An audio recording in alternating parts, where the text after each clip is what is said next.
I think that Claude can also help us, but it can also be very finicky, tricky, and hard to manage at times. And I'd love to share how I'm learning to manage it well. Amazing. One of the stories you told me is that you had an all hands presentation to give to the company at 11 a.m. Like most leaders, your week was booked, so you decided to wake up early at 5 a.m. the day of, and you built the entire presentation. Can you walk us through that and how you did it? Yeah, happy to do that. And as I do, I should say, the all hands presentation was broader than just me, but I had a significant portion of it. Let's say I was roughly a third of the presentation. And the idea was to present our Q2 roadmap, which is a common thing that you need to do as a product leader, is explain to the company what we're working on next. And I had a vision for what I wanted to do, but I came into it early in the morning, and I am a morning person. So I think maybe real quick aside, know yourself. Right. So in this case, I am a morning person. 5 a.m. for me is like prime time. Let's rock.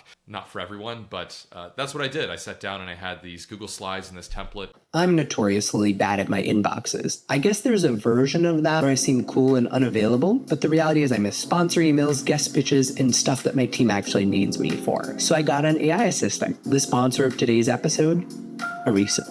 Ariso connects to my email, calendar, and Slack. Then I just chat with it over Slack, and it helps me with everything. It builds workflows to respond to emails, resolve customer issues, prep me for meetings. It actually comes to my meetings, updates its own knowledge, and remembers context from past conversations. So every time I talk to it, it already knows what I'm working on.